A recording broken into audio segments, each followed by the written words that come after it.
माझ्या माहितीनुसार तुझा काजू हा पहिला चित्रपट आहे. हो, अगदी बरोबर.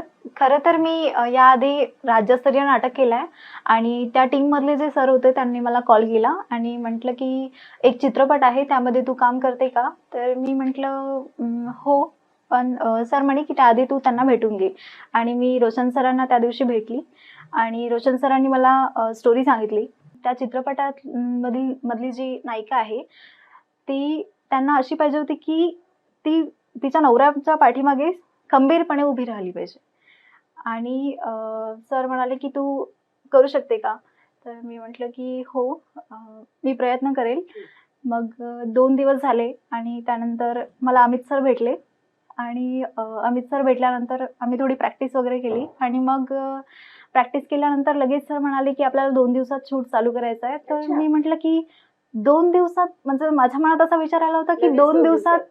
कसं काय शूट होणार आहे? तर हां. मग सर म्हणाले, की "मला हा चित्रपट 25 दिवसात कंप्लीट करायचा आहे." तर मला म्हणजे असं वाटलं होतं, की हा थिएटरपर्यंत जाईल की नाही जाणार? म्हणजे 25 दिवसात कसं काय होऊ शकते? अ, आणि ते एक मिनिट म्हणजे काय? मला काय म्हणायचंय, की हां. खरं सांगतो ज्यावेळेस ही मला भेटली ना, तर ही अक्षरशः नर्व्हस होती, अक्षरशः नर्व्हस. पहिली अच्छा. भेट आणि आमचं इंटरॅक्शन असं होतं, की ती माझ्याकडे पाहिल्यानंतर मला ही नाही का आपल्यासोबत जी चित्रपटात आहे हां, चित्रपटासोबत काम तर करणार आहे. अशी थोडी घाबरलेली आहे. कारण की तिने थिएटरच केलेलं होतं. हां. त्याच्यामुळे ती चित्रपटामध्ये प्रथमच आलेली होती. तर ती घाबरलेली होती. परंतु तिचं कौतुक करण्यासारखं आहे, की तिचा पहिल्याच चित्रपटामध्ये तिने एवढं उत्तम दर्जाचं काम केलेलं आहे.